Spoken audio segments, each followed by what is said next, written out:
Hello everyone. Is my screen visible and is my voice audible? Yes.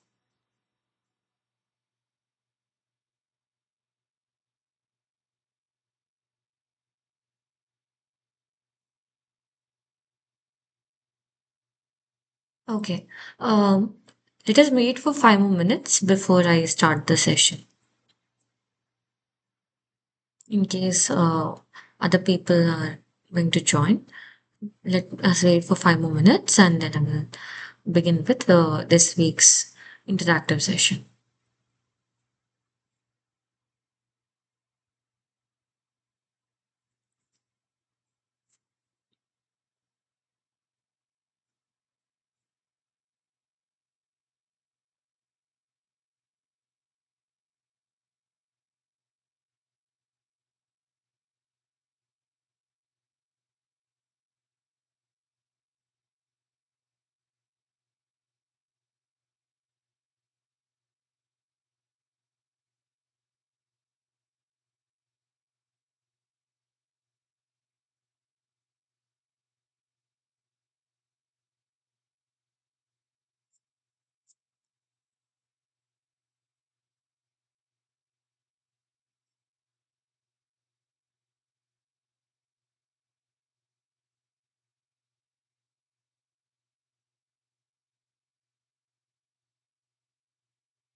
Okay.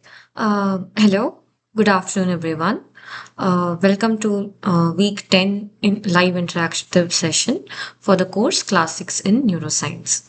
I am Ramya Shekhar. I am a PMRF TA for this course. So let me first begin with a brief recap about what was discussed in this week's lecture videos, and then followed by a discussion of some of the previous year assignment questions. So, this is a continuation of the lecture series on various Nobel laureates in the field of neuroscience. So, we had discussed about the extremely pioneering works of Santiago Ramon y Cajal and Robert Barani in the previous week's session. And in this week's session, we'll be discussing about the Nobel Prize winning works of Sir Charles Sherrington, Edgar Adrian, and Hodgkin and Huxley.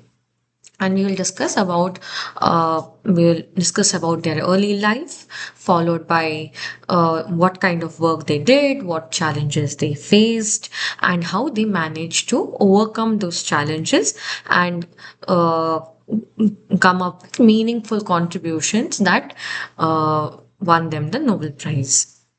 So, beginning with Sir Charles Sherrington, he was the 1932 Nobel Prize winner in physiology or medicine. He shared this prize with Edgar Adrian.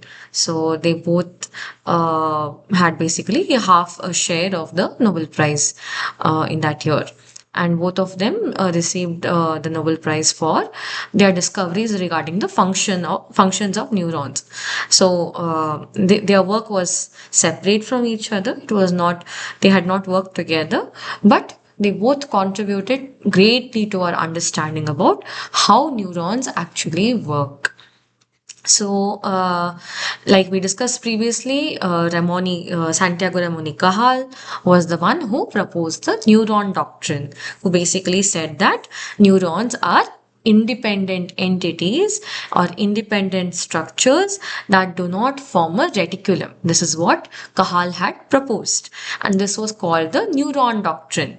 Basically, that the cells of the nervous system, they are in touch, but they do not touch each other. Basically, that they do not form a reticulum or a net-like structure. Rather, they are independent cells or independent entities which are interacting with each other or which are communicating with each other.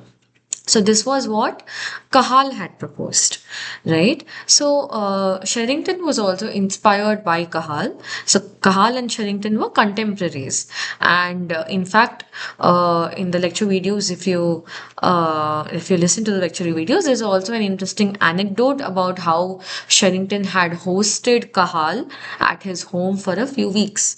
So Sherrington and Cajal were contemporaries who did interact with each other, and Sir Charles Sherrington was based in the United Kingdom, whereas Santiago Ramon y Cajal was living in Spain. So, yeah, so Sherrington was also a proponent or a supporter of the neuron doctrine, and he was the one who pioneered the concept of synapses. So, it is said that he is the one who who came up with the term of synapse for the gap or the junction between two different nerve cells. So he was the one who termed the coin, the who coined the term synapse. Of course, he consulted other people for this. Also, we have discussed in like far ago in one of the early lecture videos when we were talking about Sir Charles Sherrington about how the term synapse came to be. So anyway, so he was the one who pioneered the concept of synapses, and he wrote this extremely famous a book called The Integrative Action of the Nervous System. This was an extremely famous book that he wrote in the year 1906. So let me go briefly into it. So he was born in the United Kingdom. There is a mystery around surrounding his birth origins. If you check online, you will see that there are certain theories about his birth origin. So there's a little controversy about that. But he was born in the United Kingdom, and he was a British neurophysiologist. So, after having completed his medical training, he started focusing on trying to understand neurology and physiology. And of course, he worked on cholera and diphtheria in Spain and Italy, and he was mentored by Langley. So this we have also come across this individual previously in some of our video lectures, and who pioneered the research in the autonomic nervous system. And Sherrington had some papers with Langley, and he also was guided by Michael Foster, who was so Michael Foster at that time was he was the one who taught Sherrington advanced physiology, and Foster also used to write a book on physiology, in which he used to like that textbook of physiology, which was extremely well read and very famous. And if I'm not wrong, Sherrington even contributed a chapter to Foster's book on physiology. So Sherrington was the one. I mean, Foster was the one who taught Sherrington advanced physiology, and like I said, Sherrington was deeply influenced by Cahal's work on the neuron doctrine. And he continued, Sherrington's work also helped in supporting the neuron doctrine. So we do know that at that time there was a lot of debate about the neuron doctrine versus the reticular theory, right? So Cahal was saying it's neuron doctrine which is correct. Golgi was saying that the reticular theory is correct, and many people were divided on both sides, and there was a big rivalry that was going on. So Sherrington was on Cahal's side. So Sherrington said that he also thought that it is indeed the neuron doctrine which is right, and Sherrington's work also did support Cahal's neuron doctrine. In addition to his strong academic pursuits, Sherrington also had a lot of interest in other hobbies such as rugby and rowing. So, if you see, there is a trend that in many of the very brilliant researchers, many brilliant scientists about whom we have discussed in all of these lecture videos, it has always been seen that these individuals also always had some other hobbies or some other pursuits which kind of you can say that enhanced their they basically in a way you can say that those having those other pursuits or having those other hobbies would probably have made them more well-rounded as individuals, and also I think helped them to keep physically active and keep their mind open in a way. So I think as scientists, it is very important that in addition to pursuing our research or pursuing our work, we do not forget our hobbies and interests. And I think that having a life outside research in which you are able to also keep your mind engaged and keep your body fit, I think is also equally important to your life as a researcher, because keeping yourself boxed in a particular area might not be as good or might not contribute to your creativity in terms of your thinking about how a particular phenomenon might happen or how a particular system is working. So it is my personal opinion, and also I see that in many of the scientists we have spoken about, they also had these strong pursuits outside research. This was true even for Edgar Adrian, who was extremely interested in adventure and kept himself very active in that way. So, this is true for many of the brilliant minds out there. Yeah, so coming back to Sherrington, yeah, so what was his major contribution to neuroscience? What was he like? Why was he given the Nobel Prize? And other than his Nobel Prize winning work, what else did he actually do? So, he worked on reflex arc. So we have discussed about the how the reflex works, the reflex arc works, what is the synaptic pathway involved. When we were discussing about Sherrington and Eccles, and when we were talking about muscle spindles, we also spoke about what is reciprocal inhibition and the synaptic pathways that are involved when you when the reflex action is happening and so on, right? So let me just briefly help you recall about what a reflex, how a reflex works and what reciprocal inhibition is.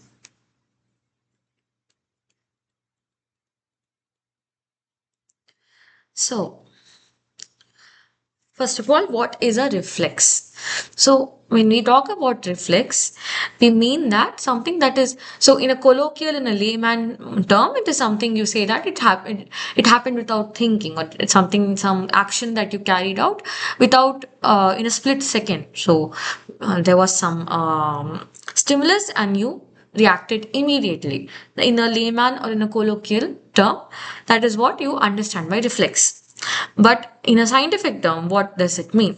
So, for example, uh, in the classic tendon tap test, so when the tendon is tapped, the tendon at the knee is tapped, what happens is that this is the stimulus. So the tap of the tendon, the tapping of the tendon is the stimulus. So when the tendon is tapped, here the muscle, there are sensory regions inside the muscle which are called muscle spindles. We had discussed about muscle spindles as well previously. I would I mean, I strongly suggest that you go back and check out some of the previous videos in which we discussed about what muscle spindles are and how they work and so on. So the muscle spindles are the and they are present within the muscle, which are not responsible for muscle contraction. Rather, they are responsible to sense the stretch of the muscle during its contraction or during so whenever there is any change in the stretch of the muscle, these muscle spindles which are present within the within a capsule, within a fusiform capsule within the muscle, these muscle spindles respond to that stretch of the muscle. So when the tendon is tapped, these muscle spindles because of the tap of the tendon, the system understands that there has probably been a stretch of the there's probably been the muscle spindle stretches because of the tap of the tendon, and this stretch of the muscle spindle causes the sensory neurons which are innervating the muscle spindle to sense the stretch and fire, right? So these sensory neurons will detect the stretch of the muscle spindle and it will fire. So the information goes to the spinal cord saying that this muscle in this muscle there has been a stimulus, so there has been this muscle is probably stretching. So this information goes to the spinal cord. Okay, it is not going to the brain first, it is going to the spinal cord. Although there is there is a pathway in which the information goes to the brain, but this whole synaptic pathway, I mean the response happens even before the information reaches the brain. So this response happens at the level of the spinal cord itself. So that's why we say that I did it without thinking, because there is a delay in between the response that is being carried out versus the information reaching the brain. So by the time this is sensed and goes to the spinal cord and goes to the muscles, and goes back to the muscles and they respond, that is, this whole pathway is faster than the information reaching the brain. So the response is carried out at the level of the spinal cord itself. So that is the reflex. This pathway is the reflex pathway, because the information, the response is taking place at the level of the spinal cord, and the brain is not carrying out any decision making in this pathway. So what happens? The sensory neuron fires, and so this is the afferent path. Afferent means it is going from the sense organ to the nervous system. So through the afferent path, the action potential is traveling through the sensory neuron. It reaches the spinal cord. in the spinal cord, there are interneurons. So so the information from the sensory neuron goes, it can go either through an interneuron to a motor neuron, or it can interact directly with a motor neuron. So what happens? There are two things that happen. One, there is a direct contact between the sensory neuron and the motor neuron. So the purple is the motor neuron, the yellow is the sensory neuron. So when there is a direct contact between the sensory neuron and the motor neuron, we know that the sensory neuron is carrying excitatory information, right? So the sensory neuron is just got excited because of the stretch of the muscle spindle. So this is an excitatory information. So here the motor neuron gets excited. So the motor neuron gets excited and activated, and then the motor neuron goes back to the quadriceps muscles. So the same muscle which within which the muscle spindle had stretched. So the quadriceps muscle then contracts, right? So the quadriceps muscle contracts and the lower leg swings forward. Now what happens to the antagonist muscle? So the muscle that is having the opposite function, or it is on the opposite. So when the quadriceps is contracting, what happens to the hamstring? So this is the quadriceps and this is the hamstring. So what happens to the hamstring? So here the sensory neuron synapses with an interneuron. Okay. The sensory neuron is carrying excitatory information. It synapses with the interneuron. The interneuron in turn carries inhibitory information. So it inhibits this motor neuron. This other motor neuron, which you can see as a dashed line. So this motor neuron gets inhibited. So that means that this motor neuron is this somatic motor neuron gets inhibited by this interneuron, which is marked in black. So now what happens? Because of that, this hamstring muscle that stays relaxed. It does not contract, right? And that, so if both of them were going to contract, if both the quadriceps and the hamstring contract, then there'll be a problem, because the quadriceps and the hamstring act in the opposite manner. So if both of them contract, then there will be a problem, because the contraction of the hamstring will make it difficult for the quadriceps to contract and this motion to take place, right? So in order for this motion to take place, the quadriceps has to contract, whereas the hamstring has to stay relaxed. And that is mediated by this other synaptic pathway, in which this interneuron is inhibiting the motor neuron that innervates the hamstring muscle. So in response, the quadriceps is contracting and the hamstring is staying relaxed, and therefore the combined action of this allows the lower leg to swing forward.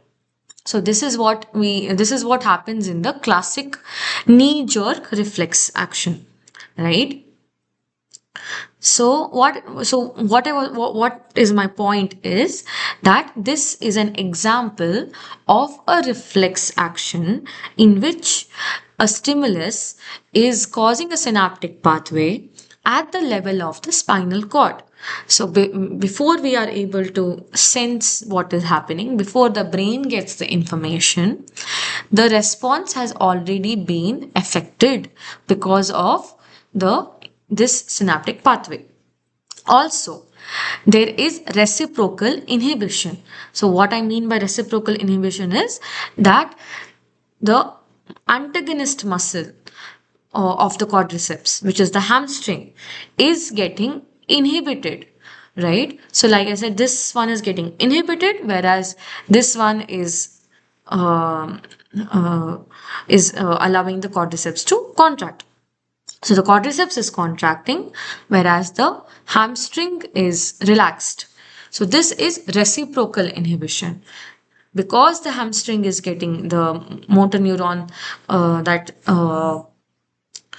the motor neuron responsible for that innervates the hamstring is inhibited, the hamstring is not contracting, the hamstring is strained, relaxed, while the quadriceps contracts.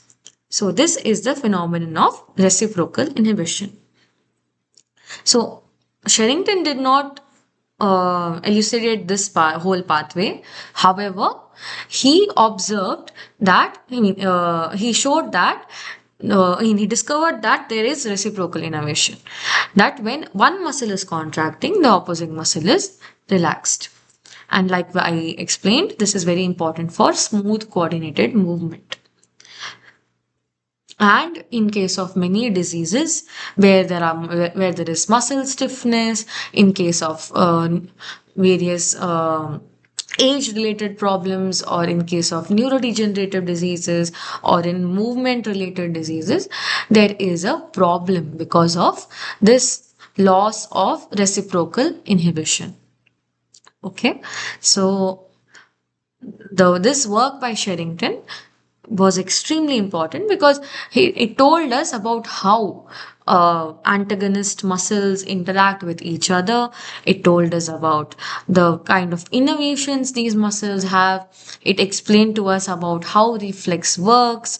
And there is reflex, I mean, this was one example of reflex that I gave you, right? So reflex is, there are even in our arms, there are there are antagonist muscles, flexors and extensors and so on, right? So this is something that is true for many different parts of our body. Yeah, so Sherrington studied spinal reflexes using detailed experiments on animals. He worked on cats. He used many different model systems, but his focus was to understand how reflex works, especially the role of the spinal cord in that, and what are the kind of innovations that are happening which are responsible for this reciprocal inhibition. And like I already said, in 1897, he coined the term synapse to describe how neurons communicate with each other. So we know, now we understand the currently at this point, we understand the anatomy of the synapse. We understand the extremely complicated protein machinery that exists at the synapse.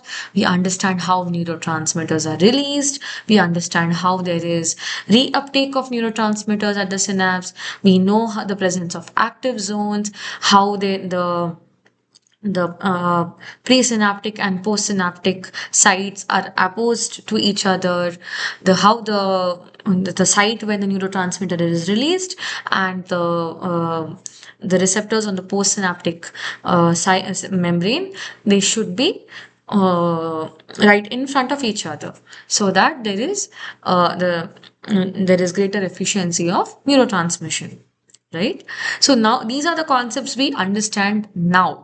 But in that time, in the late 19th century, it was still debated and still not easily accepted that neurons actually are individual cells which communicate with each other via gaps which are responsible for the transmission of information between the neurons.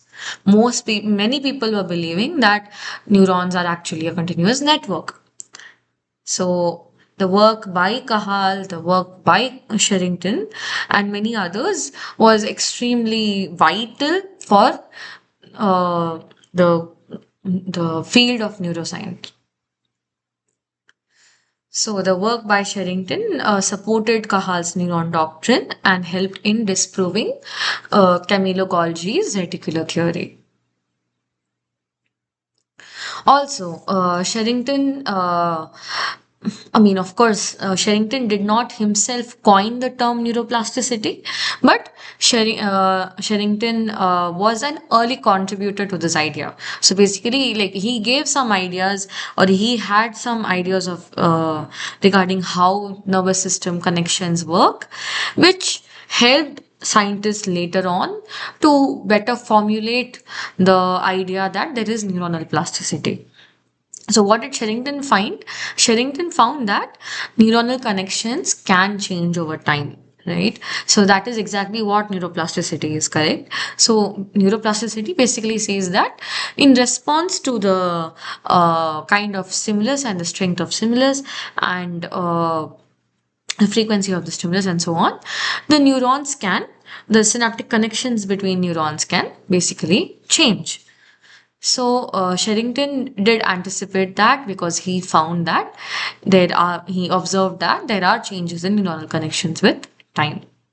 And of course, we now understand that neuroplasticity contributes to learning and memory. So there is a very important role of neuroplasticity in learning.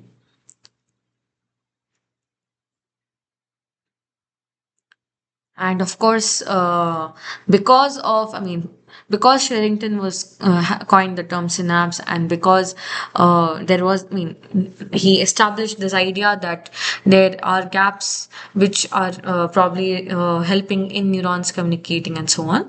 Later on, the concept of the Hebbian synapse was postulated by Donald Hebb and so on. So it was important to establish the, I mean, or to like, in a field, in any field, it is important to establish the certain important vital themes or like come up with certain important theories so that not just you but others can also build upon them, others can also check whether they are right or wrong, and others can also come up with ways to test them. But remember, all of that should also be backed by some kind of experimental reasoning and, I mean, experimental observations and some kind of logical reasoning. It is not that, I mean, speculation does not have much of a place in rigorous scientific work. So whatever Sherrington, whatever ideas Sherrington came up with, those are all based on the observations that he had made. Yeah. So, Sherrington used some very, at that time, these were the only tools that were available, but those were extremely important tools for physiologists at that time. For example, the kymograph was a device which allowed the scientists at that time to record muscle. I mean, initially it was used for blood pressure, but physiologists also started using it for other purposes. So for example, here Sherrington used it to record muscle contractions in response to nerve stimulation. So whenever they stimulated a nerve, they wanted to know how much the muscle is contracting or how fast the muscle is contracting. And so, like we said, reflex is a very fast event, right? When we had discussed about how reflex works, we discussed about how the whole reflex arc takes place at the level of the spinal cord. Although the information does go to the brain, but there is a delay. So the reflex is a very fast phenomenon. So in that, in order to study the speed of the reflex and the intensity of the reflex, Sherrington needed some devices. So he used the kymograph to record muscle contractions. So how did the kymograph work? This was basically a rotating drum. So the rotation of the drum represented the time or the change in time basically, and the kymograph could be connected, so this the time could also be recorded in terms of being connected to a clock or a tuning fork. So that would also help in recording the time. So the rotation of the drum signified the time. And there was this capillary tube, and this capillary tube, I think, had, if I'm not wrong, it had I think it had some liquid, which basically, because of the changes in the pressure, this string.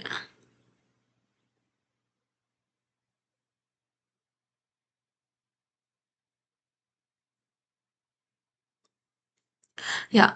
So basically, here, this pen or this stylus would basically make traces of whatever based on the say the nerve impulse or the blood pressure or whatever. Depending upon that, here the stylus would make a trace. So this rotating drum had a paper on it, and this stylus or a pen would make a trace on the chymogram. So a chymograph. So that this is how the chymograph worked.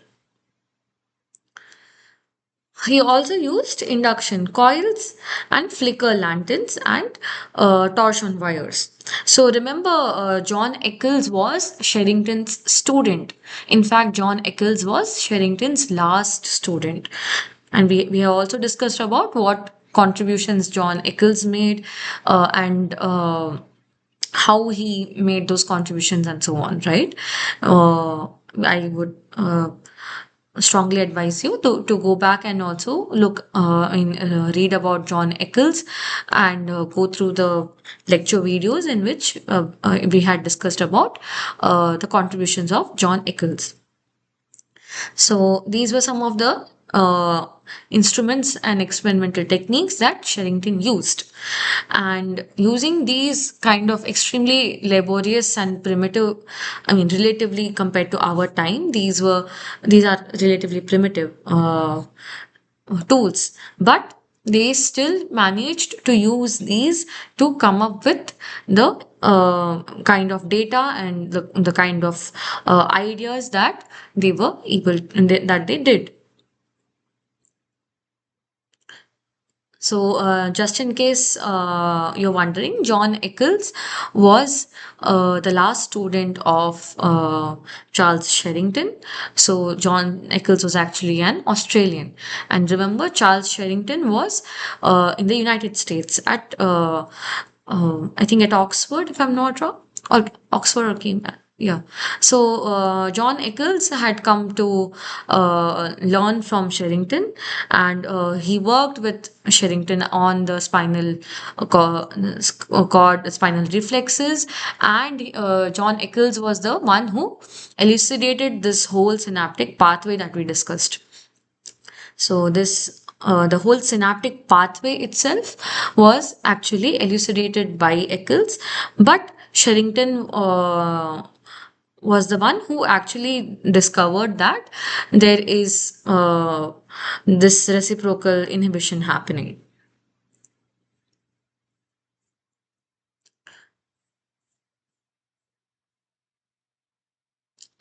Yeah, so one of the important things that Sherrington proposed was that the brain is never truly at rest. So even when you are sleeping, even when you are just sitting quietly at a place, even if there is no stimulus that you are exposed to, the brain is never truly at rest.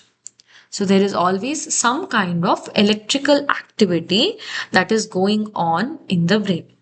If the brain were to stop conducting any electrical impulses, that would be equivalent to the death of the animal.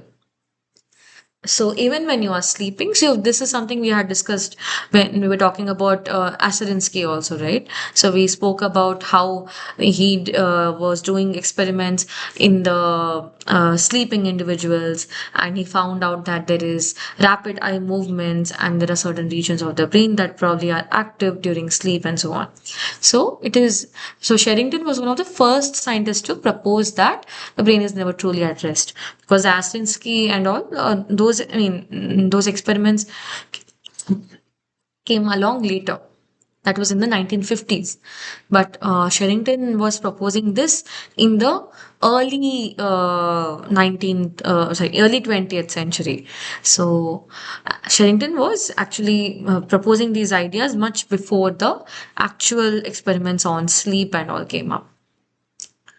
So what did Sherrington do? Sherrington conducted electrophysiological experiments on animals. And what did he find? He found that there are indeed neurons which are active even when you are not giving the animals any kind of external stimuli. And this idea that Sherrington proposed was a precursor, you can say, to the concept of resting state networks. So basically, the networks that are active even when you are at rest. And these kind of networks can now be studied using functional MRI. Yeah, so it laid the foundation for modern research on default mode networks. And what are default mode networks? Basically, these are linked to, so these are networks which are active and are responsible for, our ability to reflect on ourselves, the phenomenon of daydreaming, and our creative mindset.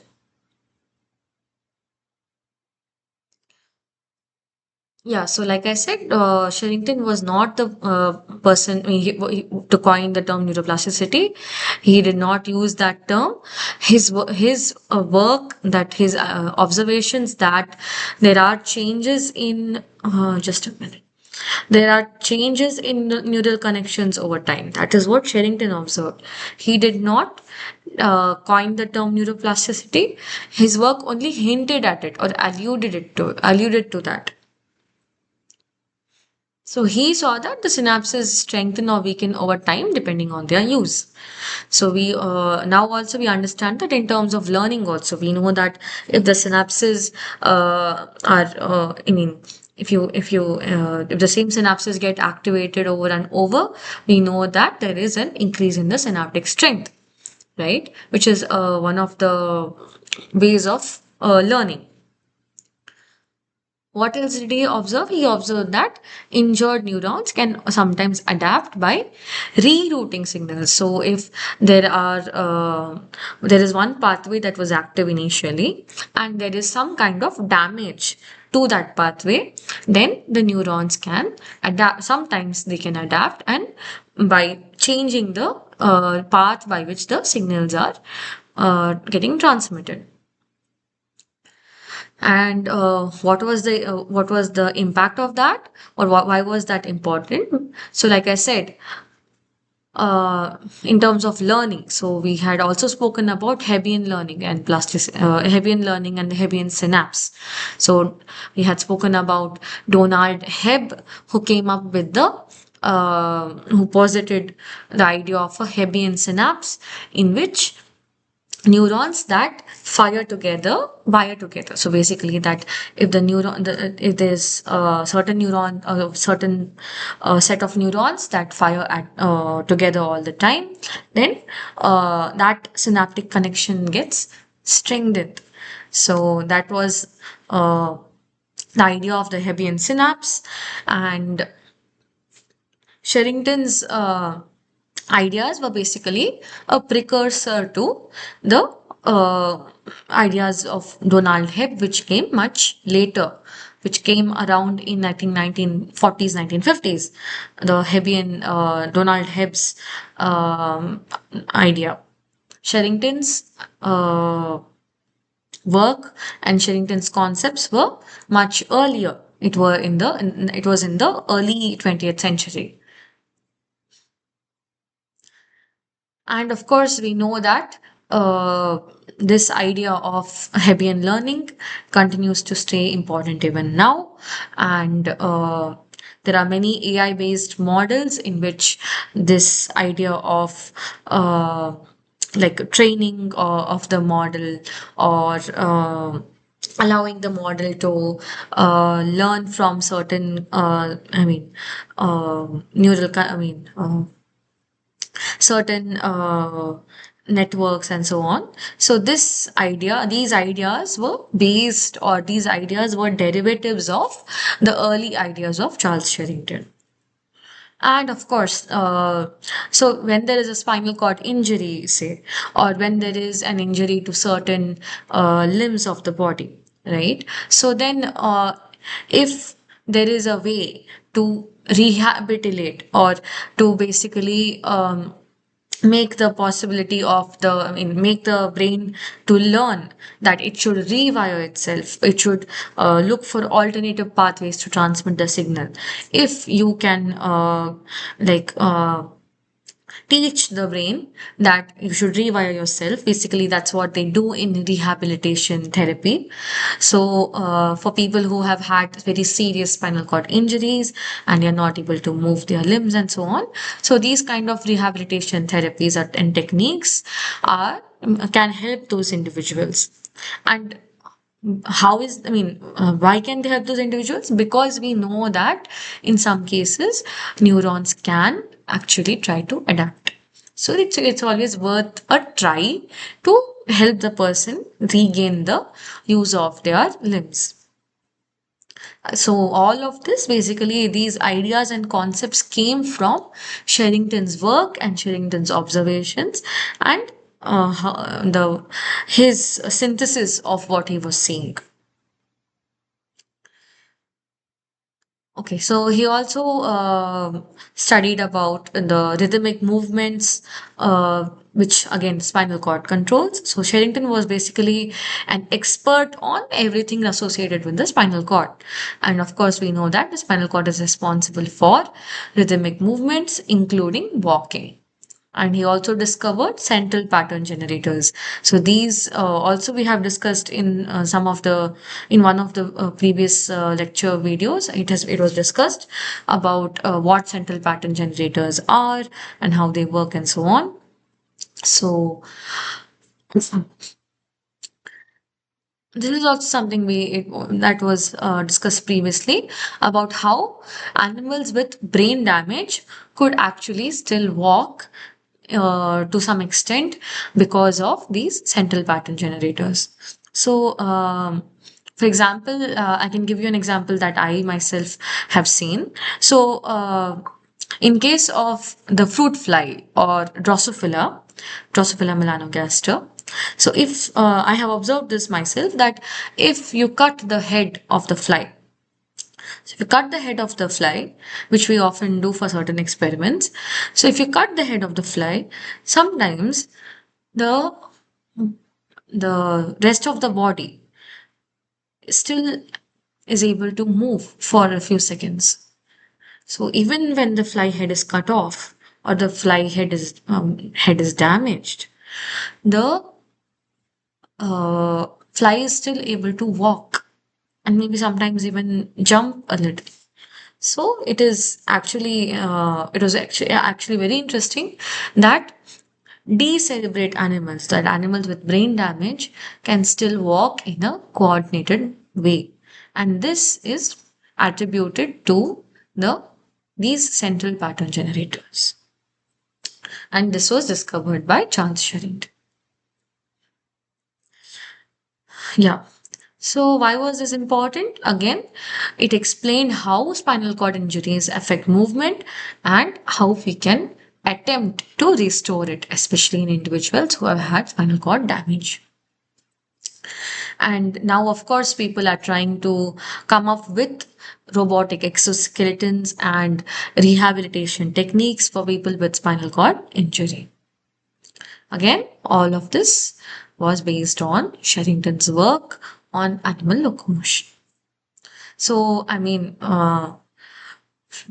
from all of this, you would have understood the phenomenal amount of work that this individual has carried out, and the extent of observations he has made, and the fact that the impact of his ideas and observations still continues in our modern day life.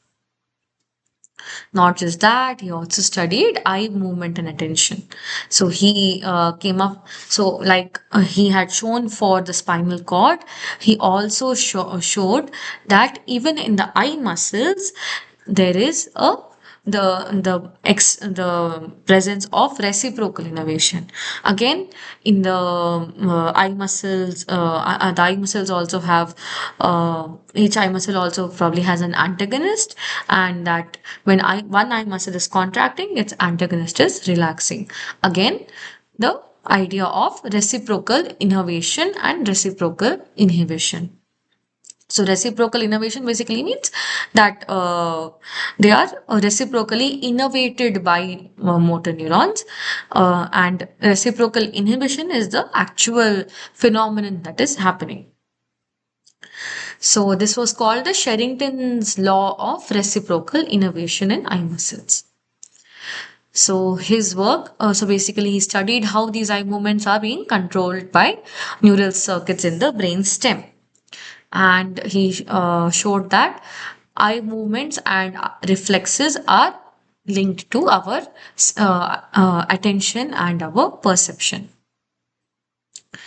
And his ideas have enabled us to basically come up with technology to track eye movements, and these kind of technologies have helped in neuroscience, virtual reality, as well as in human computer interactions, and in also in cases of problems in the eyes, for example crossed eyes and lazy eyes. So crossed eye means when the eyes are basically crossed, so instead of looking straight, the it looks like the person is looking at the center, and that is called strabismus. And lazy eye is amblyopia. So amblyopia means basically one eye is not in sync with the other. So one eye is taking some time to, or is slower than the other eye. So you basically call it's called amblyopia. So his work on eye muscle contraction and innovation, reciprocal innovation, also contributed the study of these kind of eye disorders. Not just that, Sherrington also worked on understanding pain and emotion, and he was the first to propose, one of the first to propose, that pain is not just a simple sensory experience, but there is also an involvement of emotional brain areas or the limbic system. So again, we have discussed about the limbic system and its, how the role of the limbic system was understood and so on. So the emotional brain areas is basically the limbic system. So he suggested that the processing of pain is not just by the sensory areas, but also involves emotional brain areas. And now, much later, it was confirmed by fMRI studies that it is indeed true. And he also observed that uh, if the person is under the influence of some strong emotions, that can influence the perception of pain. So depending upon your current emotional state, the extent of pain that you might feel would be different. So this was an early version of what is now called the placebo effect. So his ideas challenged the traditional model that pain is just nerve stimulation. No, pain also involves our emotional state, and the emotional state will influence how much pain we are perceiving, as opposed to the actual pain that is being sensed.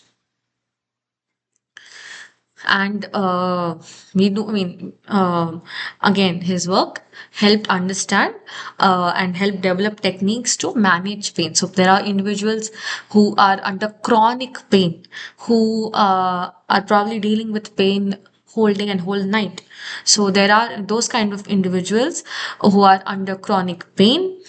For them, so modern pain management techniques to improve their condition, as well as CBT or cognitive behavioral therapy, because again now we understand that emotion is also important, right? So the emotional state of the individual is also important. So in that case, cognitive behavioral therapy will help the person to better manage their pain. And placebo controlled drug trials. So because if the drug is not working better than the placebo, then I mean, if the drug is working just the same as the placebo, or is probably not working as well as the placebo, then in that case there is no use of the drug, right? So there's no point in continuing with trials for the drug.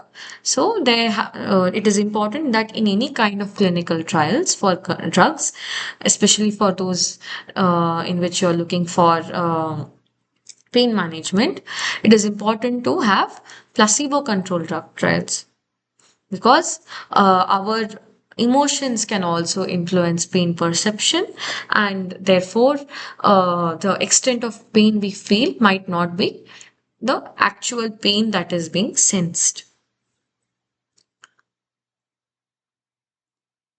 And okay, so later, much later in life, he also became interested in philosophy and consciousness. And he, in his book, I think in his book and in many of his articles, he also wrote about how the brain is actually an integrator. So the brain, he said that the brain is able to integrate, or it is able to put together all of our different sensory inputs into a unified experience. And he also had some speculations about what is the nature of consciousness. So again, his ideas and his speculations and all of these was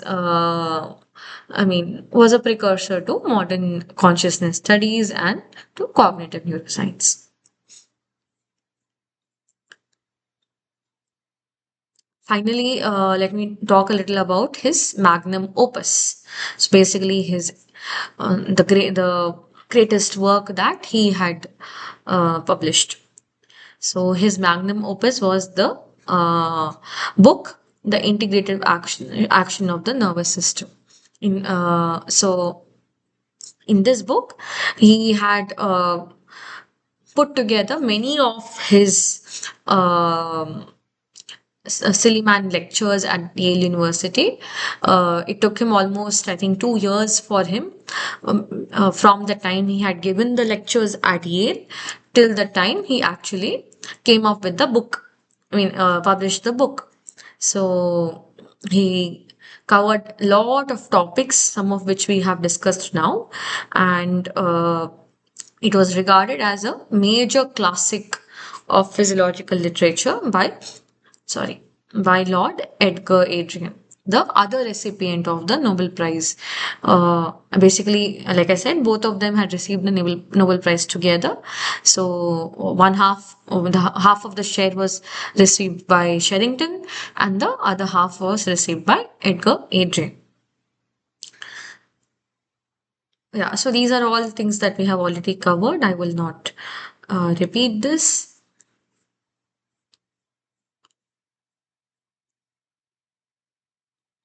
Yeah, I would, however, strongly urge you to take a look at these articles that the professor had also suggested in the videos.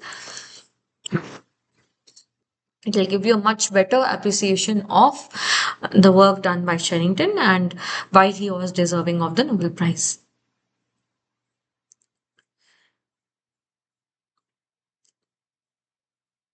Next,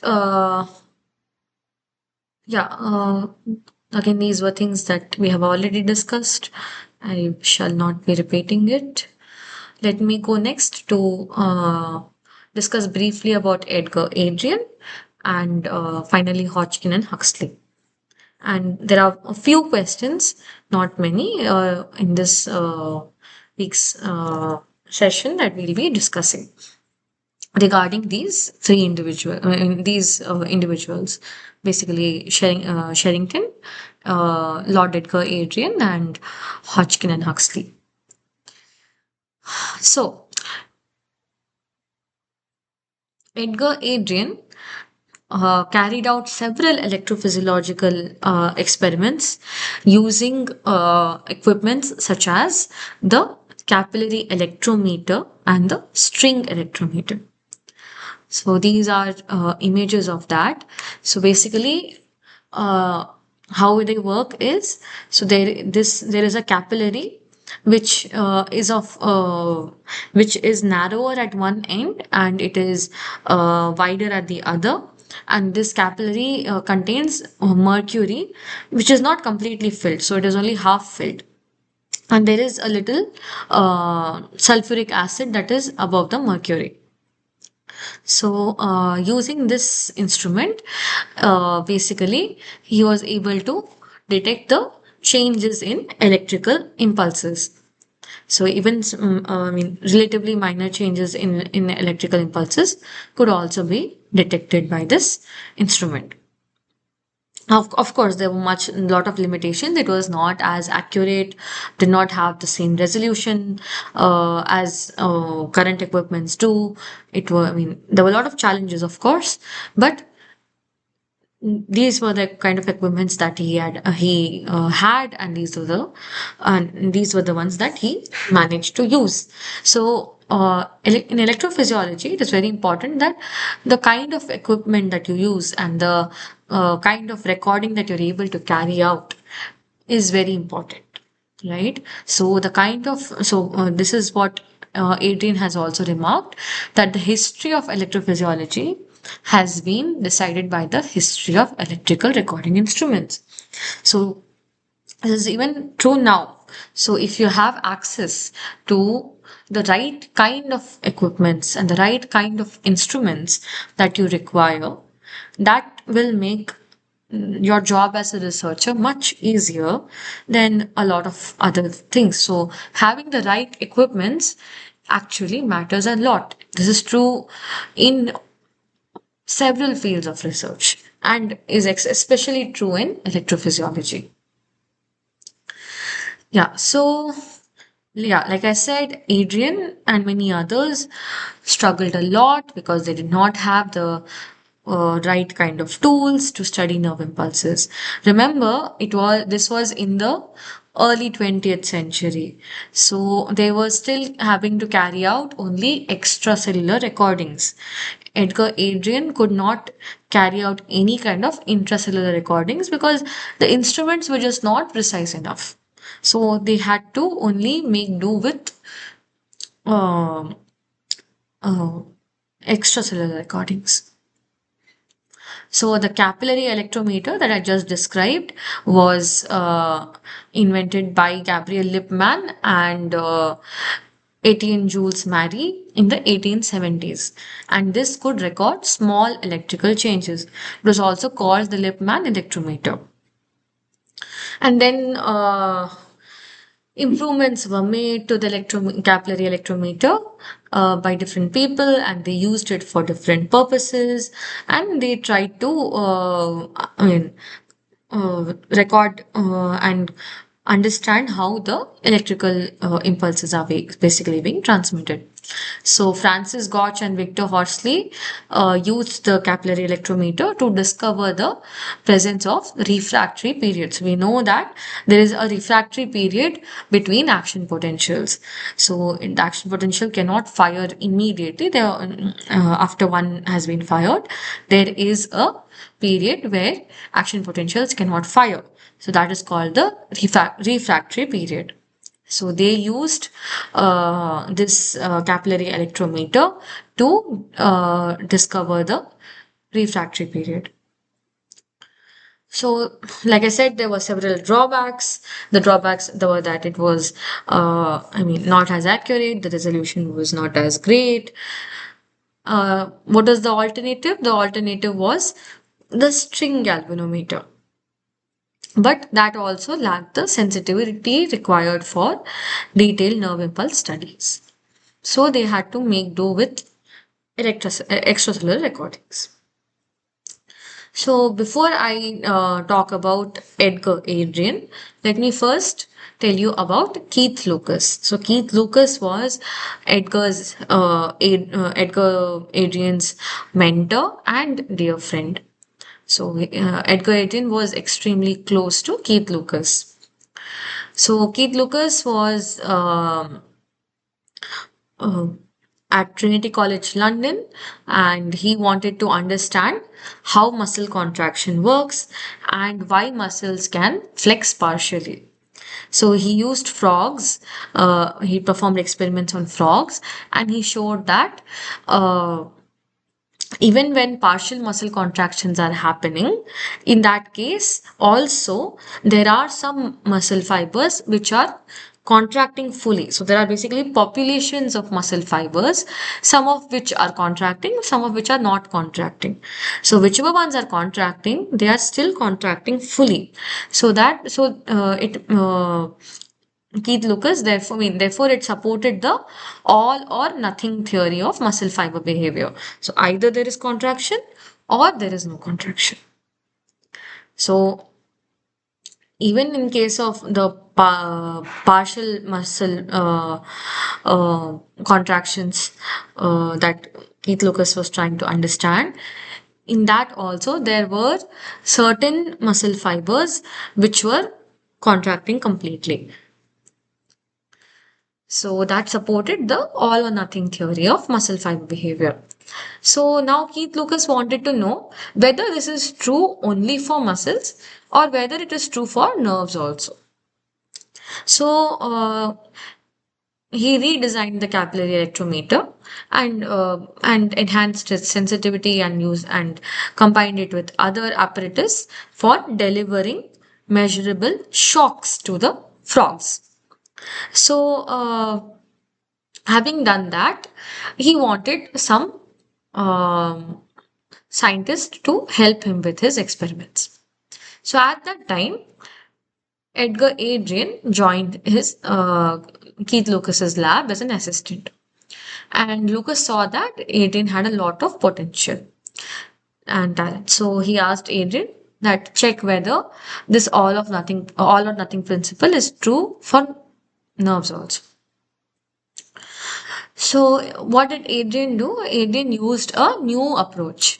So, he gave a weak, uh, so he blocked the nerve impulses by using alcohol vapors. So, alcohol vapors were able to weakly block the nerve impulses. Okay, so after the alcohol block was removed, he saw that immediately the nerve impulse is going back to 100%. So before the alcohol block, whatever was the extent of nerve impulses, the value of the nerve impulses, after the alcohol block, they were immediately reaching back to that level. So there was either no impulse or there was impulse, like there was uh, maximum impulse. So it was an all or nothing phenomenon. So Adrian and Keith Lucas together showed that the nerves also behave in the same fashion. There is an all or nothing phenomenon in the nerves also, similar to the muscles. So, a little background about Adrian. Adrian was from an affluent family, and initially he was drawn to the classics, but later he decided that let me pursue life science. So, at Trinity College London, where Keith Lucas was working, Adrian joined Keith Lucas's lab, and they together collaborated on this. So, he in 1912 Adrian demonstrated that nerve impulses return to full strength after passing through a weak alcohol block. So that supported the all or nothing phenomenon. So as soon as the alcohol block was removed, the alcohol vapors were removed, the nerve impulses immediately went back to full strength. So next, what happened was that for this work, Adrian got a medal and he started to continue to work on this. But World War One happened, and because of World War One, they their experiments were disrupted, and Adrian went on to finish his medical degree, and he was working on nerve injuries. So at that time, during World War One, there were lots of patients who were having nerve injuries. So Adrian was involved in that work because he had a medical degree. So he was trying to help patients who had nerve injuries. But what happened is in 1916, Keith Lucas died in a mid-air collision while he was trying to test some instruments for the Air Force. And this was a big setback. But Adrian, because he looked up to Keith Lucas and he was extremely close to Keith Lucas, Adrian decided that he will help in publishing Keith Lucas's unfinished book, The Conduction of the Nervous Impulse, in Keith Lucas's name.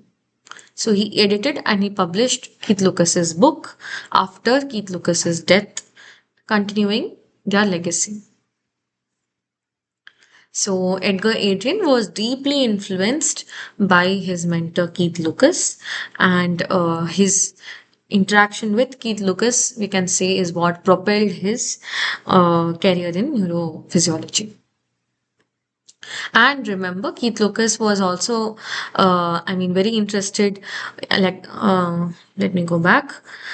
See, so Keith Lucas was very fascinated by mechanical and electrical instruments, right? So because of Keith Lucas's fascination with mechanical and electrical instruments, it was, it made it much easier for him to design redesign the electrometer and come up with improvements and enhancements and so on for an apparatus for these kind of work. And because Adrian joined Lucas's lab, this kind of building machines or building instruments that or improving instruments for electrophysiology would have of course rubbed on Adrian as well. And it of course did, because Adrian built several instruments and so on for studying electrophysiology. And remember, Adrian had a medical degree. So Adrian was not an engineer, but still we'll come to that. Adrian still built several instruments for carrying out electrophysiology. Okay, let me also talk a little about Alexander Forbes. So Alexander Forbes was responsible for building the radio tube amplifier. So he studied at Harvard, and he was again from an affluent family. He stayed at Harvard and taught physiology because after having completed his medical degree, he continued to stay at Harvard as an instructor, and he was teaching physiology. But inspired again by Charles Sherrington, uh, Alexander Forbes decided to take a leave to go to England to study reflex physiology. So when he went to England, he visited Cambridge. And so remember, Keith Lucas and Edgar Adrian were in Trinity College, Cambridge, right? So he when he visited Cambridge, he collaborated with Keith Lucas and Edgar Adrian, and they decided to do some new experiments. And thankfully, because of that, he was able to avoid the disaster of the of Titanic. So we know that the RMS Titanic, which hit an iceberg and sank, and several of its passengers and crew had died. Remember, so Alexander Forbes managed to avoid the Titanic disaster because of his collaboration with Keith Lucas and Edgar Adrian. So later he returned to the US with a lot of new insights, because he gained a lot of knowledge by interaction with these great minds and several others.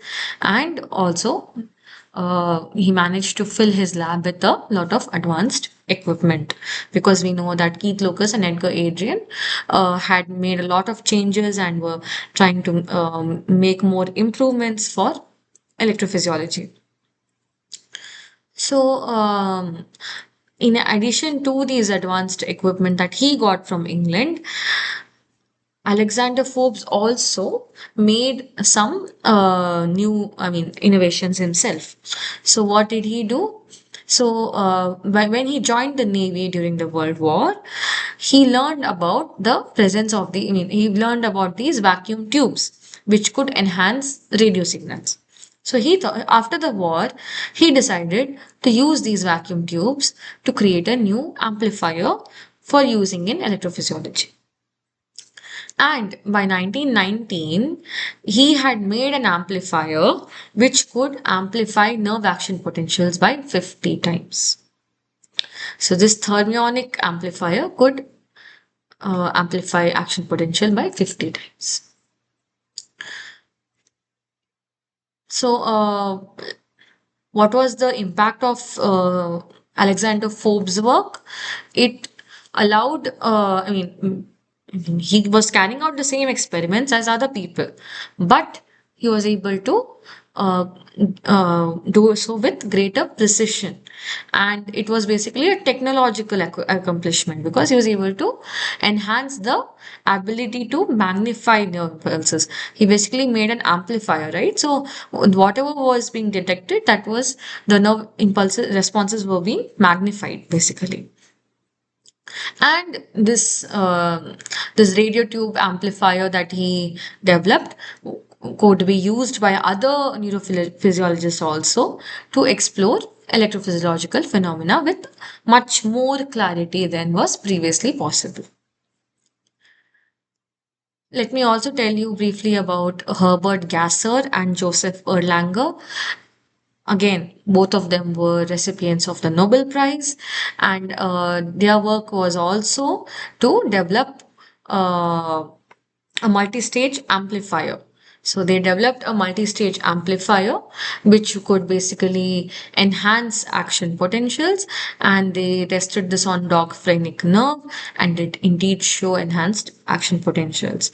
So for these kind of work and this kind of development of instruments that were that allowed us to record nerve impulses in much more greater detail and with more clarity, these two individuals were given the Nobel Prize. And they also used these they also built a cathode ray oscillograph. They had known about the presence of cathode ray tubes, which were invented in the early 1890s, but there were certain improvements which were being made by the 1920s, and these tubes could actually display very small rapid electrical deflections without causing any mechanical distortions.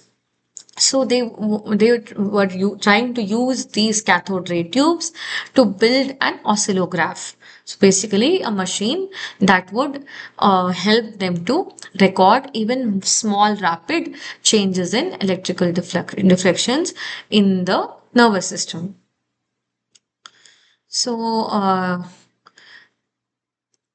they made a machine, or they made equipments that allowed them to amplify nerve impulses up to 7,000 times.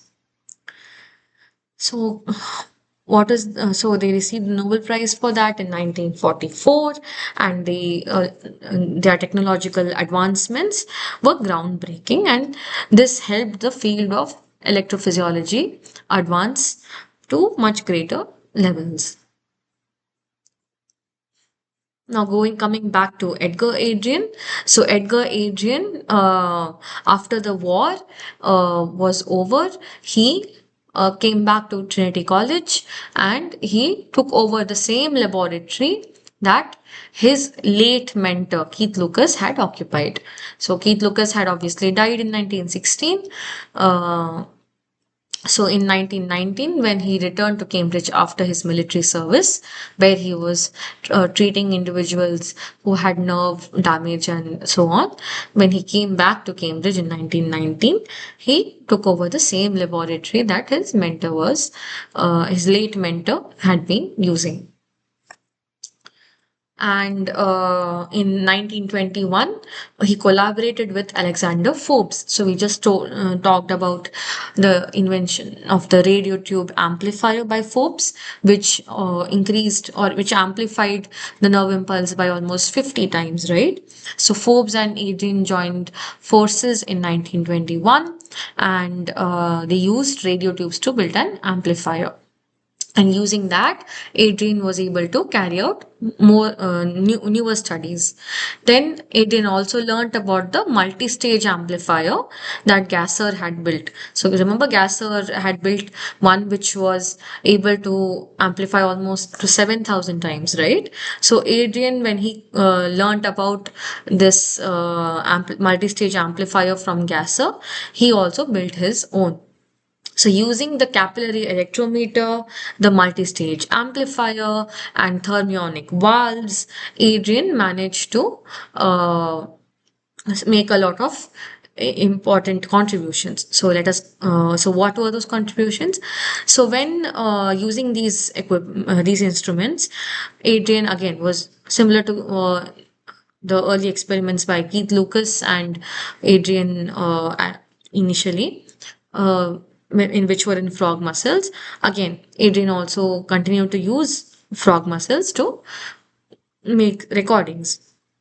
So what he saw during these recordings was that even when he was not doing any kind of he was not giving any impulse or any stimulus to these suspended frog legs, still he could see that there are some irregular baseline readings.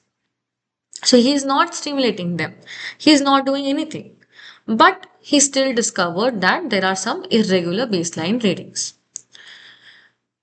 Then he like, so in a way this was a kind of a failed experiment, right?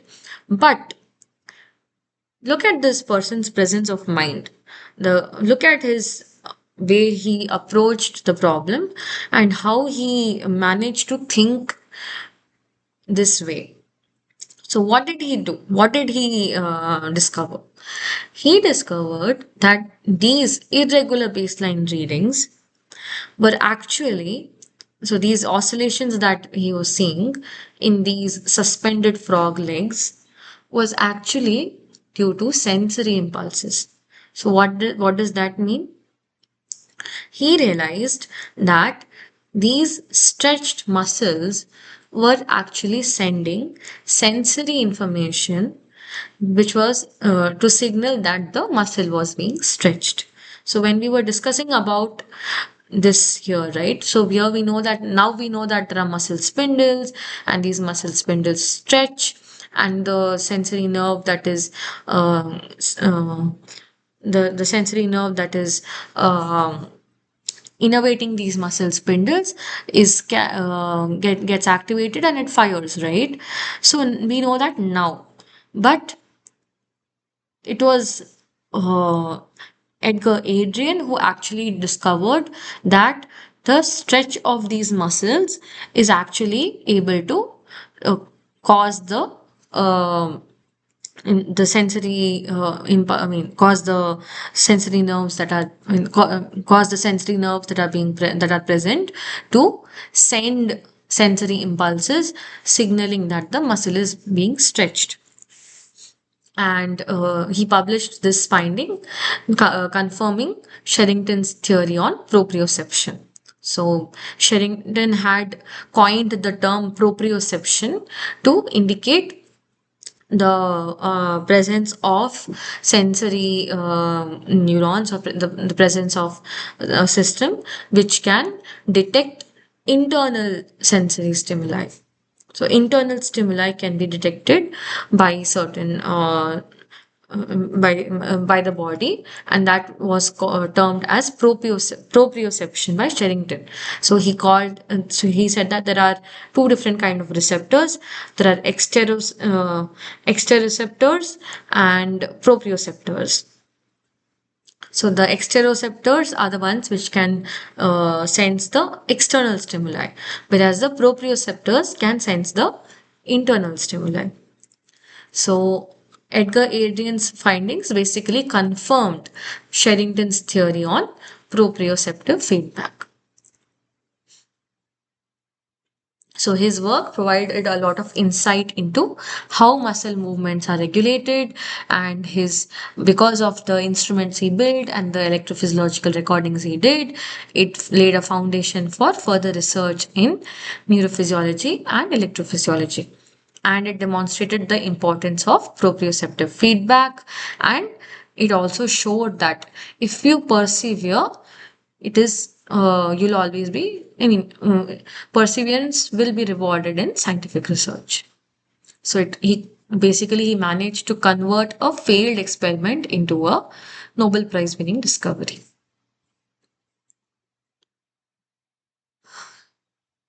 So, together with Ingve Zotterman, who was a Swedish medical student, so Ingve Zotterman was trained at Karolinska Institute in Sweden, and inspired by Keith Lucas and Adrian's work, Zotterman came all the way to England to work with, to learn about these kind of work. And together with Edgar Adrian, Zotterman them tried to record from single neurons basically. So they wanted to. Initially, they tried to isolate single nerve fibers, but it was not possible. Then one fine day, uh, Zotterman was trying to make cut the muscle spindles such that only a single sensory fiber could be recorded. And Zotterman finally managed to do that, and Adrian and Zotterman recorded. From the single sensory fiber of and I mean basically uh, single or a very few sets of sensory fibers, and confirm the all or none law. So basically this was the first time recording was being carried out from a single neuron, and that was a single sensory neuron. And using that also they confirmed the all or none law that they had previously seen in the muscles, and Adrian had seen by using his novel alcohol vapor experiments. So they confirmed that this is true also for sensory neurons. They also showed that there is rate coding and frequent. So basically, that if the uh,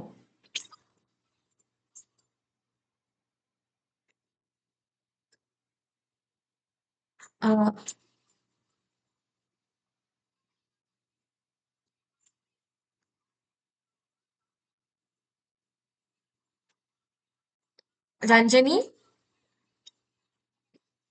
Ranjani,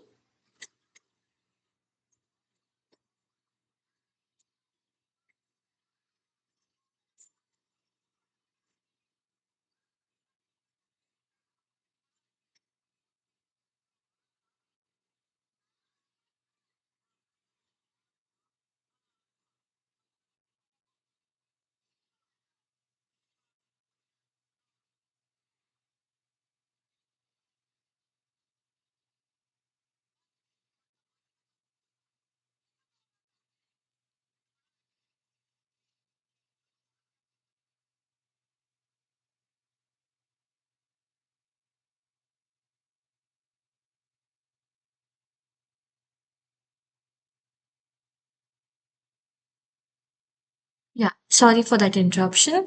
Yeah, coming back. Um, Yeah, so what did they also do? So Adrian and Zotman also showed that if you increase the weight on the muscle, so basically the muscle that was being stretched, so if you increase the weight on the muscle, the sensory neuron which was firing, which was taking the sensory information from the muscle to the spinal cord, for example, would increase the rate of firing. So An increased weight on the muscle led to an increased firing rate of the neuron. So this was basically rate coding. So in this way, the nervous system could know that there was, what was the extent of the stimulus that was being experienced. So he demonstrated that the firing rate conveys the strength of the stimulus. And he also observed that there was adaptation to steady stimuli. So, after a point, if the stimulus continued to persist, then the nerve would adapt. So, the sensory nerves basically can respond to changes, and then after a point, slowly the firing would decrease because the nerve is getting adapted to the steady stimulus that is being given. So they published their findings in the Journal of Physiology in 1926. This work is regarded as a milestone in neurophysiology. They also pioneered the understanding of how single nerve cells can code sensory information. So till this point, is it clear?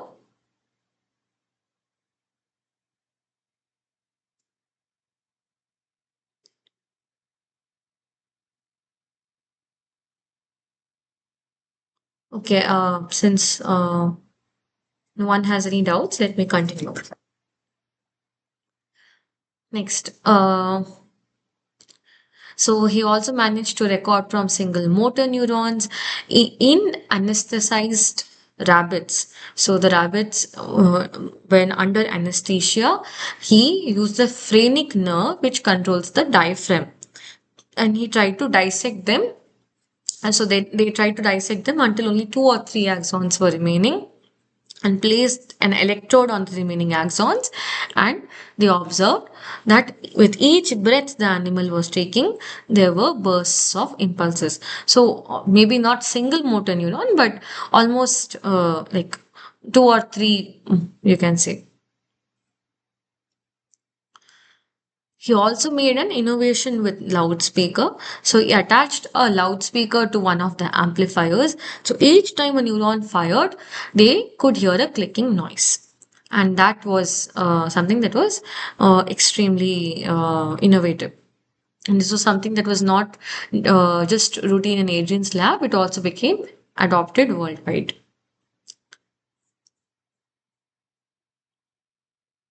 So, like I said, he was awarded the Nobel Prize in Physiology or Medicine in 1932, together with Sir Charles Sherrington, and he elucidated the all or nothing principle. He also worked on single nerve cells.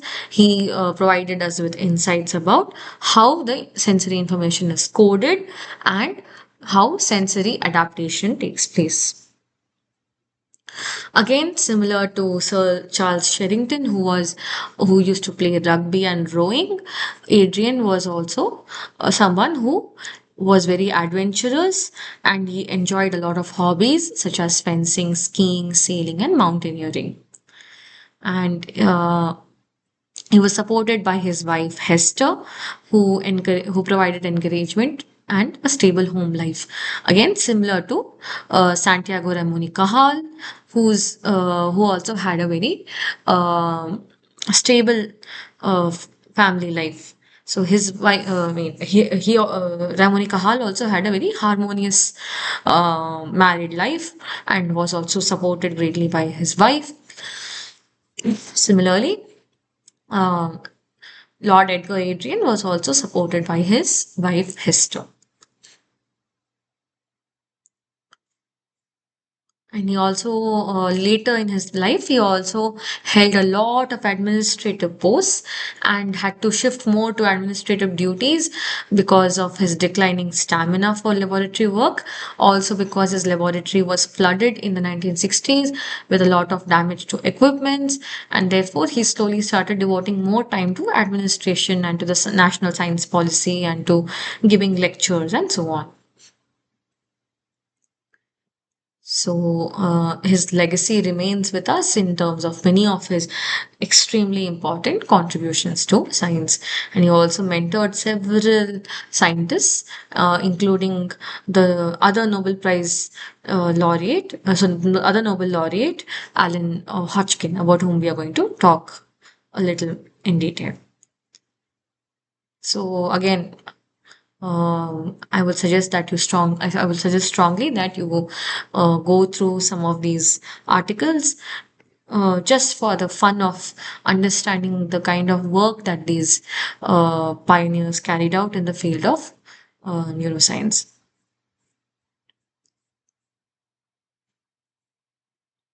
Oh, of course.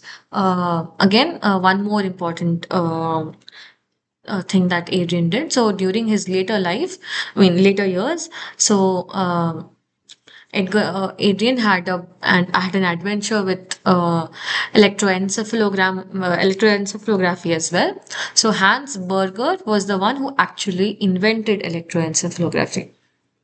So when he invented electroencephalography, he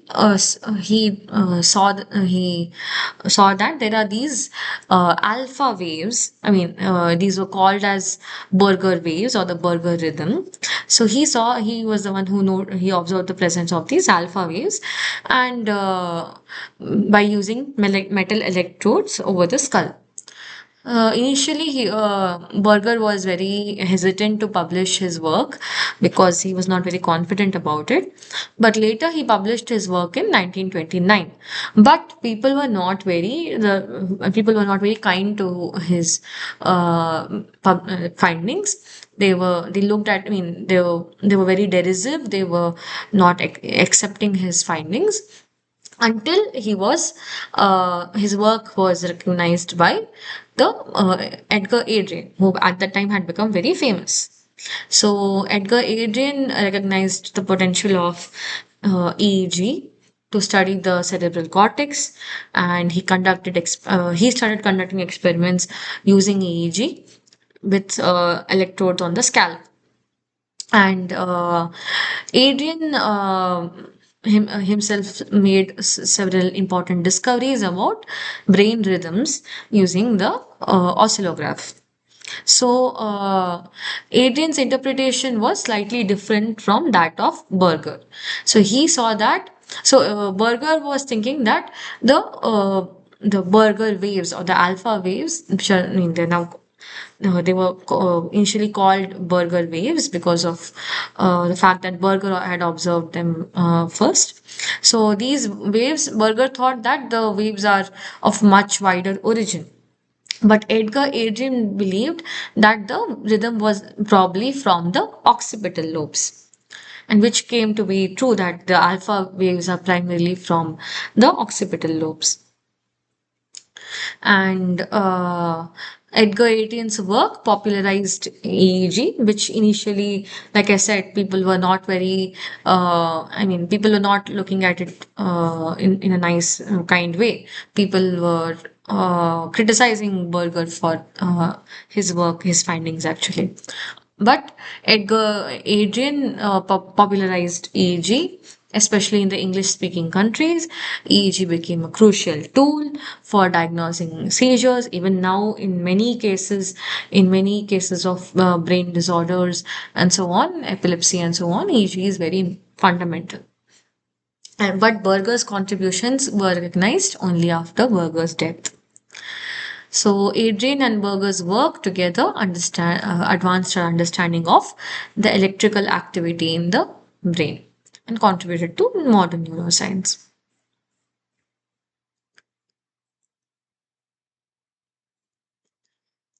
Okay, so Adrian also worked on understanding the maps of the uh, maps of the somatosensory system in the cerebral cortex. So similar to the motor homunculus by Wilder Penfield, Edgar Adrian demonstrated the presence of maps of somatosensory. So basically, he showed that there are multiple somatosensory areas in the cerebral cortex. and he speculated their functions, and but this is still an active area of research. And he also tried to do this in different animals. He tried to see whether the mapping is different in other animals, or whether it is like the nature of the mapping in different animals. So he used a wide variety of animals and used different kinds of natural stimuli to map uh, the brain surface in these animals. And later in his life, he also concentrated on studying olfaction, which was at that point a neglected area of research, because it was considered that it is not important it's not as important in humans, although it was regarded important in animals. It was not regarded as important in humans, so it was a relatively neglected area of research. But Edgar Adrian also worked on olfaction and made some important observations about the differences uh, in the perception of different kind of odors by different animals. For example, that rabbits are more sensitive to certain smells, like grassy and fruity smells, whereas cats are more responsive to foul smells and odors. Yeah, so these are some of the contributions that Edgar Adrian made. Again, you can see that these were extremely diverse areas of neuroscience that he had worked on. So he worked on olfaction, he worked on the cerebral cortex, he worked on understanding brain behavior correlations, he worked on muscle spindles, he worked on sensory stimuli. Lot of work, extremely uh, a very large mountain of work basically on extremely different areas. He worked even on EEGs. So Edgar Adrian was a phenomenal person, an extremely brilliant individual who has contributed greatly to our understanding of different aspects of neuroscience. Finally, let me briefly talk to you about Hodgkin and Huxley. So, Hodgkin and Huxley we have been discussed even in previous video lectures about how they met, about their interaction with Kenneth Cole, and how they chose the squid giant axon for their experiments and what they actually contributed to. So I will keep this very brief. So they basically uh, studied. They basically provided a model of nerve impulse transmission within a neuron. And this was called the Hodgkin and Huxley model. They used they were the first to mathematically describe the phenomenon of the action potential. What is action potential? Action potential are rapid changes in the membrane potential, which can propagate or move along the axons of the neuron. And now we know that action potentials are generated by the movement of ions through specific ion channels which are present on the membrane. So, by using the squid giant axon, Hodgkin and Huxley came up with a model, and they pioneered a quantitative description of nerve impulses, which was till that point only qualitative. And they provide insights into the ionic mechanisms that were responsible for the action potentials. So they were the one who showed that there are sodium and potassium currents which are present, which are responsible for the action potential. And this, of course, revolutionized the field of electrophysiology. So both Hodgkin and Huxley were from the United Kingdom, and they shared the Nobel Prize for their discoveries concerning the ionic mechanisms involved in excitation and inhibition in the peripheral and central portions of the nerve cell membrane. Uh,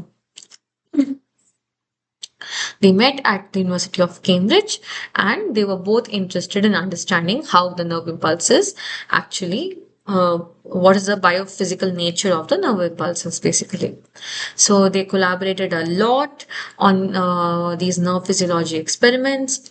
They faced a lot of problems similar to other scientists. They also faced the lack of accurate instruments for measuring currents. It was difficult for them also to isolate and maintain individual nerve fibers, and there was limited understanding of how the membrane potential is maintained, and what kind of ionic currents are involved. So there were certain theories that were present even before Hodgkin and Huxley, which were extremely important for their work. The dilution law by Oswald, the hypothesis of dissociation of salts into ions by Arrhenius, Van 't Hoff's theory of osmosis on solutions, the Nernst equation, Bernstein's hypothesis on membrane theory, basically. Then the pioneering work of Hodgkin and Huxley. So they published a series of 5 papers, the first of which is important for our current discussion. So, like I said, they used the squid giant axon for their work. It was about, it had a very large diameter, so it was very easy for them to actually, because of its large size, it was easy to precisely insert electrodes and perform voltage clamping of the axons. So, it provided a very good model to study action potential dynamics. So this is the squid giant. So this is the squid loligo, and they use the giant axon of this animal to study and come up with the model. So they used 2 silver wire internal electrodes and a guard system to measure the membrane current, as well as a feedback amplifier to clamp the voltage at any desired level that they wanted. And what did they observe? That there was an all or nothing action potential of 100 millivolts when stimulated with a brief shock. If the depolarization was less than 15 millivolts, then there was an outward current. If the depolarization was between 15 millivolts to 110 millivolts, initially there was an inward current, but later there was an outward current. If the depolarization was 100 millivolts, then the inward current completely disappeared and there was only an outward current.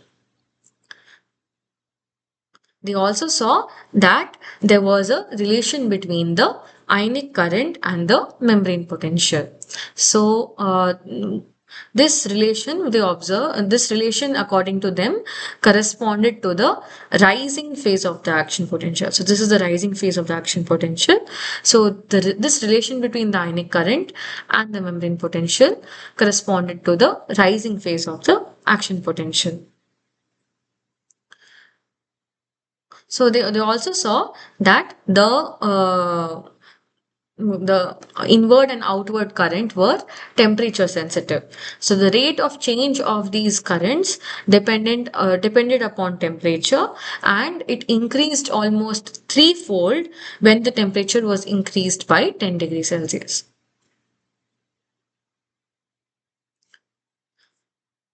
So now going back to the questions for this the previous year assignment questions for this week. What type of recording method did early scientists like Edgar Adrian and Zoterman use to study sensory receptors? So this is a picture of Lord Edgar Adrian, and like we had discussed, Edgar Adrian and Zoterman had used, so they did not have any, they were not able to perform intracellular recordings because their equipments were not precise enough, or they were not did not have access to the kind of equipment that was required to carry out intracellular recordings, nor did they have access to the kind of system, biological system for carrying out those kind of recordings. So, when they were trying to carry out the recordings of the sensory nerve, we innervating the muscle spindle. Remember, we discussed about how Zotterman managed to precisely cut the muscle spindle such that only a single sensory nerve was, they were able to access a single sensory nerve innervating that particular region, right?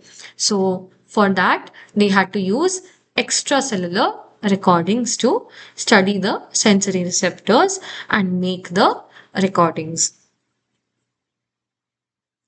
So this is an image of a capillary electrometer that Adrian had used for his recording experiments.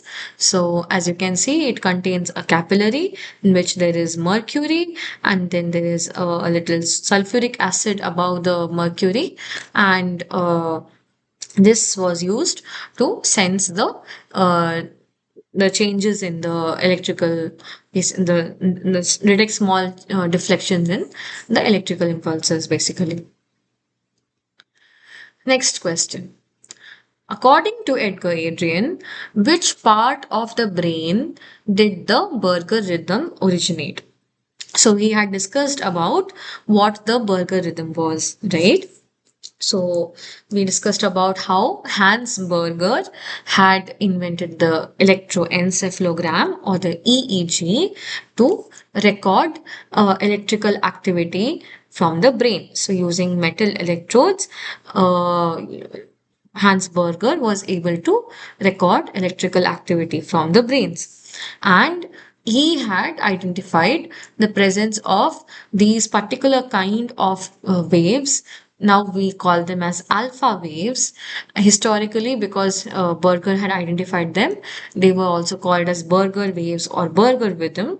They are of a particular frequency range. I think 8 to 12, I think uh,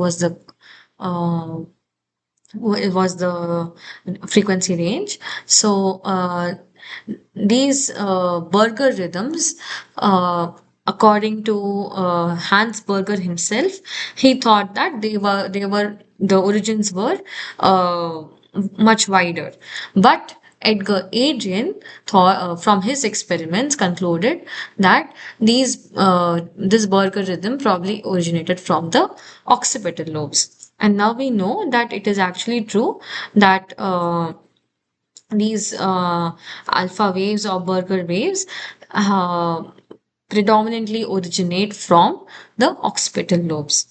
So here you can see that with the recording from occipital lobes, the rhythm is primarily the alpha rhythm or the Berger rhythm.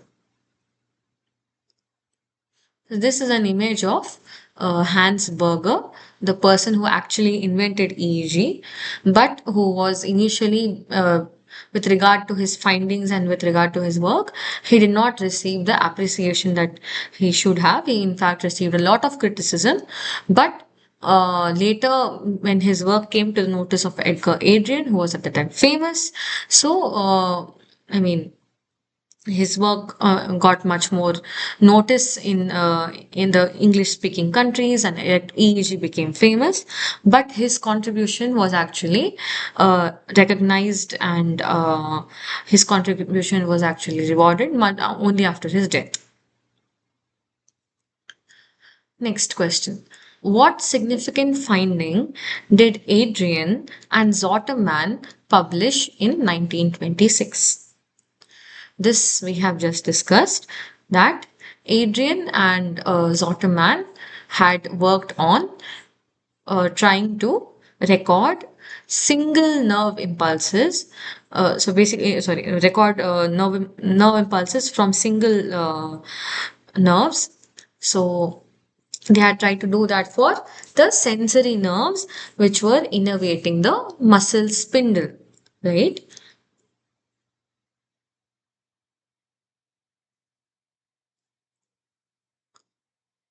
So initially it was very difficult for them to isolate the single nerve fibers, but Zotterman managed to cut the muscle spindles such that they could isolate a single sensory fiber. So they managed to record from the active axon of the sensory fiber, and they showed that indeed in this case, in this the case of the sensory neuron also, the all or nothing law or the all or none law was true. So what significant finding did they publish in 1926? They published the all or none law of nerve cells. So again,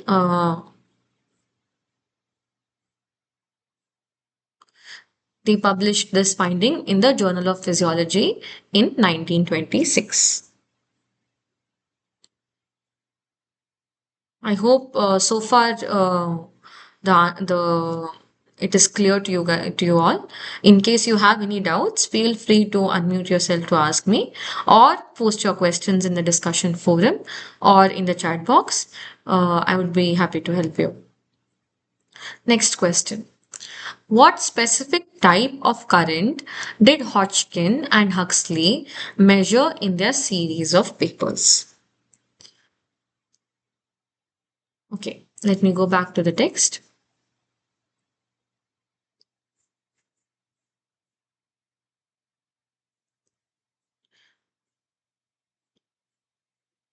So, in the series of papers that they published, initially, the first paper, they described the experimental method that they were using and the behavior of the membrane in a normal ionic environment. Then, in the next paper, they checked that if the sodium concentration changes, then what happens? And they realized also that this ionic current that is actually so during depolarization there is an inward current and later there is an outward current, right? So these kind of the ionic currents that are actually the change the ionic currents and the way the actual potential is actually working, that is actually because of the sodium and potassium currents. So there is during that action potential there is a rise and there is a rise, then there is a fall, and this is all because of the sodium and the potassium currents that are responsible for the action potential. So, what specific type of current did they measure in their series of papers? They measured the membrane conductance of sodium and potassium ions. Next question. What happens to the ionic current at a depolarization of 110 millivolts? Again, let me go back to the text. So what did they see? So when there was a depolarization of 110 millivolts, they saw that the inward current was gone, it disappeared, but the outward current, in its place, there was an outward current. So if the depolarization was 110 millivolts, instead of an inward current, there was an outward current. So what happens to the ionic current at the depolarization of 110 millivolts? The inward current disappears and is replaced by outward current. Next question. According to Hodgkin and Huxley, how does temperature affect the rate of ion channel gating reactions? We had discussed that they had shown that the maximum inward and outward ionic currents are actually temperature sensitive, and they had seen that the rate of change of these currents increased three folds or increased by 3 times for whenever the temperature increased by 10 degrees Celsius. So if the temperature increased by 10 degrees Celsius, the rate of change of these ionic currents increased by 3 times or threefold. So how does temperature affect the rate of ion channel gating reactions? a rise of 10 degrees Celsius triples the rate of getting reactions. So that is what they found. Next question. What caused the oscillations Adrian observed in suspended frog legs? So what caused the oscillations? We discussed about how when Adrian was trying to record using his newly developed instruments, he was trying to record from the suspended frog legs, but he saw that there were these irregular baseline oscillations, right?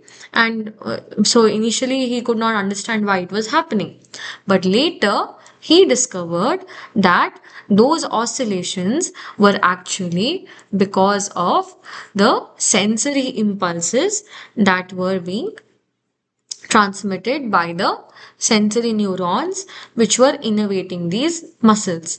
So it was the sensory neurons were signaling that there was a muscle, the muscle was stretching. So because the frog legs were suspended, according to the sensory neurons which were innervating the muscle was apparently stretching. So because of that, they were signaling the muscle stretch. And Adrian was the one who discovered that this was actually happening. So what caused the oscillations he observed? The sensory impulses which were being carried by the sensory neurons, sensory receptors that were innervating the muscle spindles. Which of the following discoveries is attributed to Sir Charles Sherrington? Okay, growth cones. Can anyone tell me? So growth cones uh, was discovered by Santiago Ramon y Cajal. Caloric response, Robert Barini. Reticular theory, Camillo Golgi. Reciprocal inhibition, Sir Charles Sherrington. So we have discussed how this reciprocal inhibition works. I hope it is clear to everyone.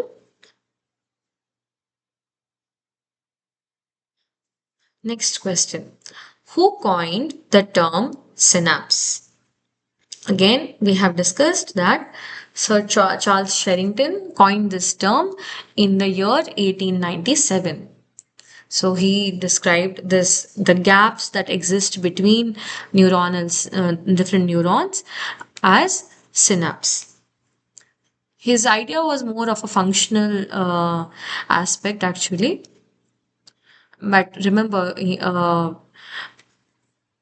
these kind of ideas and theories is what actually makes, in a way, contributes to our progress as researchers and scientists. Last question. Which tool did Sherrington use to study reflexes by measuring muscle contraction?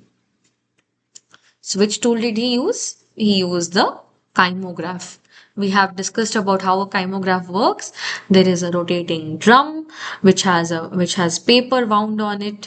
There is a pen or a stylus which will make marks on the rotating the paper depending upon the extent of muscle contractions. So that was the kymograph that Sir Charles Sherrington used to study reflexes. So with that, I come to the end of the session. Uh, in case anyone has any doubts, you're free to post them in the chat box or post them in the discussion forum, or you can unmute yourself and ask me right now.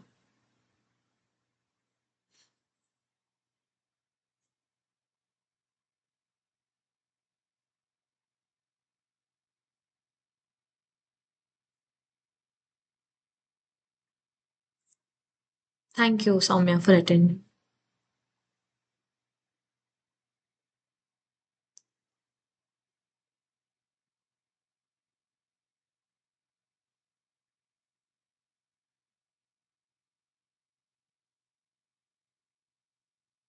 Thank you, Ria.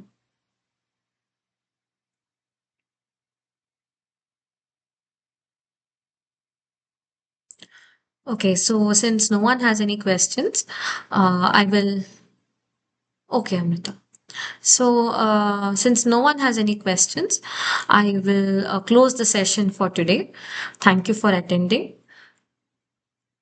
Thank you, Amrita. So, thank you everyone for attending. Have a happy weekend.